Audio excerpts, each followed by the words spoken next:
में सेफ है, तो उस हिसाब से देखा जाए तो सर हम यूपी में भी सेफ नहीं है। और वहाँ की सरकार ये क्लेम करती है कि हमने भू माफिया को जड़ से खत्म कर दिया है, लेकिन अभी भी भू माफिया एक्टिव है, तो कैसे जिया जाए सर। हम डॉक्टर लोग हैं, दो भाई हमारे डॉक्टर हैं, छोटा भाई उसका ब्लड टेस्टिंग वगैरह का है। अब इन लोग मतलब इन गुंडे लोग से हम कैसे लड़ेंगे सर, क्या कर सकते हैं। हमारा दीवार तोड़ रहे हैं उसका वीडियो है, वो बना रहे हैं उसका वीडियो है। सब कुछ होने के बावजूद अगर हमारी अगर ना सुनवाई हो तो हम अब कहाँ जाए, किसको बोला जाए।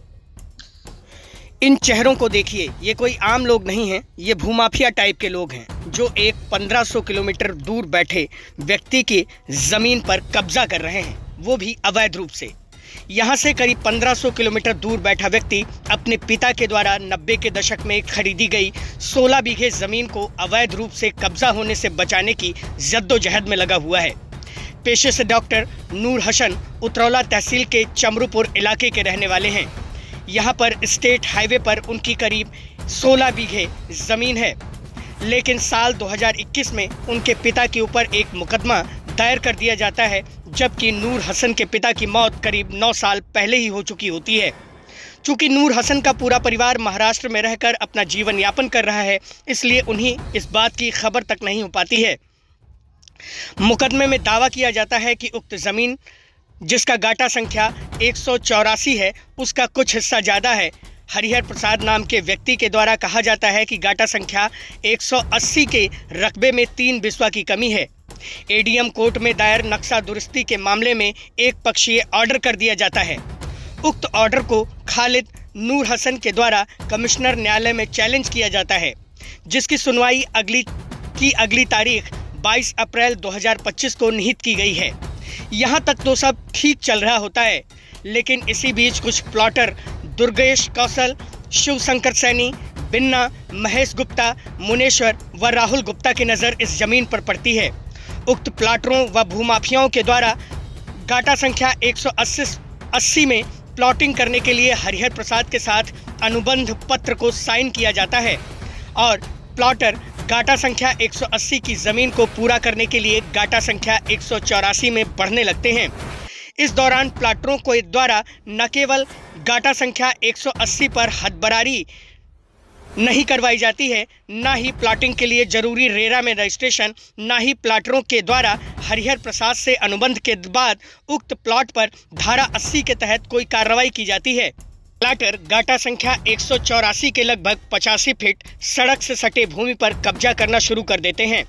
नूर हसन के द्वारा इस दौरान नपाई के लिए एप्लीकेशन दिया जाता है, लेकिन इस पर कोई कार्रवाई नहीं की जाती है, जबकि प्लॉटरों के द्वारा जब दरख्वास्त दिया जाता है तो बिना किसी बैलेट ऑर्डर के ही नापी करने के लिए वहां पर लेखपाल कानूनगो की टीम अपना पूरा बंदोबस्त लेकर पहुंच जाती है, जिसका नूर आलम और उनके रिश्तेदारों के द्वारा जब विरोध किया जाता है तो वह लोग वापस आ जाते हैं।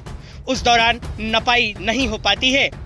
इस दौरान न केवल प्लाटरों के द्वारा नूर हसन और उनके लोगों के साथ मारपीट की घटना को अंजाम दिया जाता है, बल्कि नूर हसन की जमीन पर बनी दीवार को भी जेसीबी और अन्य माध्यमों से गिरवा दिया जाता है। नूर हसन बार बार इस बाबत शिकायत करते नजर आते हैं, लेकिन उनकी कोई सुनवाई नहीं की जाती है। कहानी में अगला मोड़ 10/4/2025 गुरुवार की सुबह आता है। बारिश और महावीर जयंती की छुट्टी के दौरान प्लाटरों और भूमाफियाओं के द्वारा गाटा संख्या 184 पर 60 से 70 लोगों को लगाकर अवैध रूप से कब्जा करना शुरू कर दिया जाता है। नूर हसन चूंकि मुंबई में होते हैं, इसलिए वह डायरेक्ट पैरवी नहीं कर पाते हैं। वह लगातार अधिकारियों को फ़ोन करते हैं, अपने रिश्तेदारों को अधिकारियों के पास भेजते हैं, लेकिन कोई अधिकारी उनकी किसी बात को सुनने के लिए तैयार नहीं होता है। नूर हसन ने हमसे बातचीत करते हुए कहा कि हम पिछले काफ़ी दिनों से दौड़ भाग कर रहे हैं, लेकिन हमारी कोई सुनवाई नहीं हो रही है। जिला स्तर पर तो मानो कोई सुनने के लिए ही तैयार नहीं है, जबकि मुकदमे पर इस दौरान न केवल मेरे प्लॉट पर कब्जा किया जा रहा है, बल्कि मेरी ही दीवार को जेसीबी के माध्यम से गिरा दिया गया और उसका अभी तक कोई मुकदमा भी नहीं लिखा गया है। वह बताते हैं तत्कालीन एसओ श्रीदत्तगंज और मौजूदा एसओ श्रीदत्तगंज के द्वारा इस मामले पर कोई सुनवाई नहीं की जा रही है। पुलिस के शह पर ही ये भूमाफिया टाइप के लोग हमारी ज़मीन पर कब्जा कर रहे हैं। इस मामले पर जब हमने बातचीत करने के लिए एसडीएम राजेंद्र बहादुर को फोन मिलाया तो उन्होंने ना ही फोन उठाया, ना ही उन्होंने हमारे फोन का पलटकर कोई जवाब दिया। हमने इलाकाई कानूनगो मदन श्रीवास्तव से बातचीत की। उन्होंने बताया कि अवैध कब्जे की ना तो मुझे कोई सूचना है, ना ही मैं वहां पर अवैध कब्जा कर रहा हूं। इसके बारे में मैं कुछ नहीं जानता। जब तक मुझे कोई आदेश नहीं मिलेगा तब तक मैं इसमें कुछ भी नहीं करूंगा। बाकी सारी बात अधिकारी जाने। आप उक्त मामले में पीड़ित नूर हसन का बयान सुनिए। तकरीबन 10 मिनट लंबी बातचीत में उन्होंने गूगल मीट के माध्यम से हमें अपना बयान दिया है। इस दौरान उन्होंने कई ऐसी बातें कही हैं जो जिला प्रशासन और पुलिस की कार्यशैली पर गंभीर सवालिया निशान पैदा करती हैं। सुनिए नूर हसन ने हमसे बातचीत में क्या क्या बतलाया। सर, मेरा नाम डॉक्टर नूर हसन है। मैं महाराष्ट्र में रहता हूँ। तो ये आपका चमरूपुर से कैसे नाता है? सर, मैं उधर गांव के बाजू में नबी नगर करके गांव है, रसूलपुर तो वहाँ का मतलब पैदा वहीं हुआ हूँ मैं। और जो चमरूपुर में जो जगह है वो हमारे पिताजी ने 1990 में वो जगह बैनामा करवाया था। बैनामा के कागजात हैं आपके पास? हाँ सर, है, बैनामा के कागजात हैं मेरे पास। कितने डिसमिल जमीन होगी वो? 16 बीघा जमीन है सर। 16 बीघा जमीन है। तो क्या मामला है अभी, उसमें क्या दिक्कतें आ रही हैं आप लोगों को? जो लोकल भू माफिया है जैसे हरिहर प्रसाद, दुर्गेश और विनय, वो लोग हैं ना, प्लॉटिंग वगैरह उन लोग उधर करते हैं और यहाँ वहाँ का जो कब्जा करते हैं तो वो हरिहर प्रसाद करके एक आदमी है जो हम लोग के घाटे के बाजू में है 183। तो उसका रकबा कम बताकर मेरा पूरा फ्रंट कब्जा कर रहे सर। मामला कोर्ट में अधीन है यहाँ अपना गोंडा में। 8 तारीख का डेट लगा हुआ था। वहाँ हड़ताल होने की वजह से मुझे 22 तारीख का डेट मिल गया है और मामला कोर्ट में अधीन होने के बाद में ना मतलब 24 धारा फॉलो कर रहे हैं ना, उनके पास रेरा नंबर है ना 80 का कुछ धारा जो होता है सर, वो कुछ भी फॉलो नहीं कर रहे हैं। उन लोग जबरन कब्जा तो क्या वो लोग कर रहे हैं। प्लॉटिंग वगैरह कर बारिश रहे में हैं? भी काम करा है। क्या वो लोग? हाँ, वो लोग प्लॉटिंग ही कर रहे हैं। तो इसकी शिकायत आपने कहीं करी? इसमें शिकायत मैंने एसडीएम साहब के इधर की थी, मेरे जो रिश्तेदार हैं उनके थ्रू। मैंने एसएचओ साहब को भी शिकायत किया, कॉल किया मैंने उनको, व्हाट्सएप वगैरह भी किया। उनका ये बोलना है कि राजस्व विभाग जब तक आएगा नहीं तब तक हम कुछ कर नहीं सकते। तो हेलो, इस तरह से राजस्व तो विभाग कुछ आएंगे नहीं तब तक हम कुछ नहीं कर सकते हैं। लेकिन मैंने उनको ये बोला सर आज छुट्टी का दिन है, छुट्टी के दिन में मैं राजस्व विभाग को फोन कर रहा हूँ तो कोई बलरामपुर कोई उतरौला है। अभी अगर राजस्व पहले आपको ये है कि मामला पहले रोकना चाहिए था, फिर उसके बाद में दोनों को कागज वगैरह मांगना चाहिए। राजस्व विभाग वाला मामला आप बोलते तो समझ में आता। मतलब है कि जो थाना श्रीधरगंज है वो सेटिंग है। तो क्या पता चला आज आपने जब इन लोगों से बातचीत की तो क्या बतलाया इन लोगों ने कि आज ये नहीं रोक सकते हैं? नहीं, बोले हम नहीं रोक सकते हैं और नहीं, हम जब तक राजस्व की टीम नहीं आएगी तब तक हम नहीं रोकेंगे। तो मैंने उनको कोर्ट का पेपर वगैरह भी दिखाया सर कि कोर्ट में हमारा मामला चल रहा है गोंडा में। वो जो पेपर मैंने व्हाट्सअप किया कि कोर्ट का मामला चल रहा है, अगर फाइनल नहीं हो जाता है केस तब तक ये कैसे बना सकते हैं। तो कोई सुनने के लिए तैयार नहीं है आपकी बात? कोई भी सुनने के लिए नहीं तैयार है। वहां तक मुझे ये मालूम पड़ा है कि वो जो दुर्गेश करके जो है वो लोकल पॉलिटिशियन से उसका कुछ कनेक्शन है और उसका काम वगैरह जो है वो यही सब काम वो करता है, जिसकी वजह से मेरी कोई सुनवाई नहीं होती है। अपने रिश्तेदार के थ्रू उनसे एसडीएम साहब से बातचीत की तो एसडीएम साहब ने क्या कहा आपको? एसडीएम साहब ने कानून को और लेखपाल को बोला है कि मौके पर जाकर काम रुकवाएं। लेकिन एसडीएम कानून को और लेखपाल का बोलना है कि आज छुट्टी है तो मैं बलरामपुर में हूँ, कोई गोंडा में हूँ, मेरे को आते आते शाम हो जाएगी, दोपहर हो जाएगी। हमने उनसे फोन पर बात किया है, काम रोकने के लिए बोला है। काम रुका नहीं? लेकिन वो बोलता है कि हम काम नहीं रुका सर, पूरा दिन बनता रहा, बारिश में भी काम किया गया। कितना निर्माण कर लिया होगा उन लोगों ने? सर पहले मेरा वहाँ एक दीवार था, दीवार को उन लोगों ने तोड़ दिया।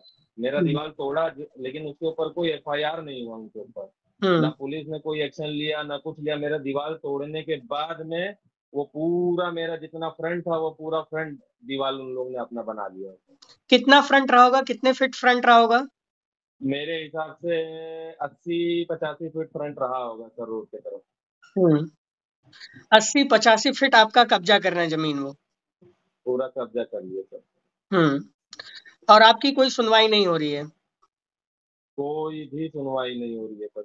कमिश्नर साहब के यहाँ आपका कोई मुकदमा विचाराधीन है अभी? कहाँ कमिश्नर साहब के इधर मेरा मुकदमा विचाराधीन है जिसका डेट 22 तारीख का है सर। अच्छा, आपके पिता ने गोंडा में 1995 में इस जमीन को बैनामा के जरिए लिया था? 90 90 90 में? 90 90 सर 90 में लिया। अब इन लोग ने सर ये जो गोंडा बलरामपुर में इन लोग ने जो केस मारा था वो मेरे पिताजी के नाम पर मारा है 2021 में। और बोलिए आप।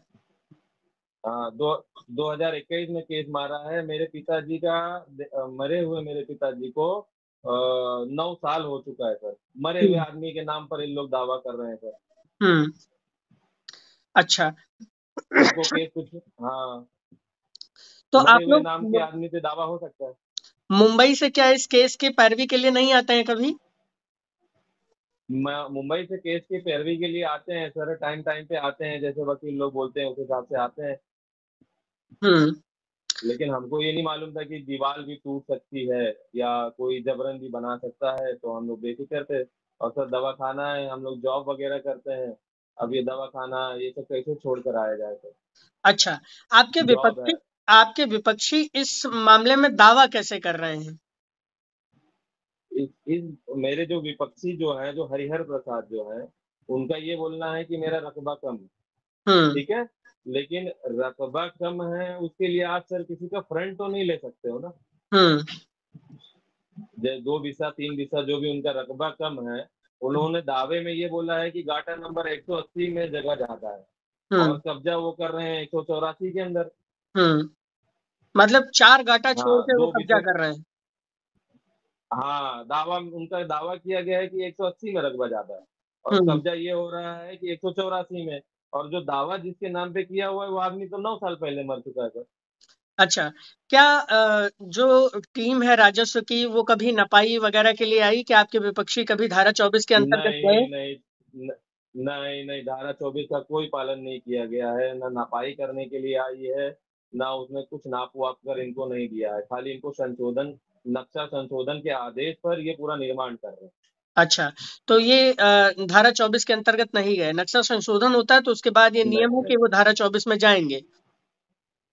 हाँ तो धारा 24 का ये लोग पालन नहीं कर रहे थे। ये लोग करते क्या है बेसिकली, उस जमीन पे करेंगे क्या?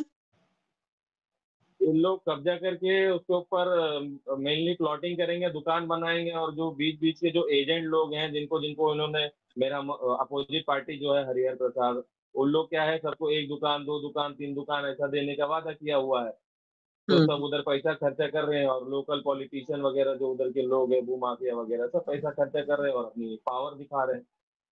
आपकी कोई सुनवाई नहीं हो रही है? मेरी कोई सुनवाई नहीं हो रही है सर। हम हिंदी भाषी लोग सर देखा जाए तो पूरे हिंदुस्तान में परेशान हो रहे हैं सर। ठीक है।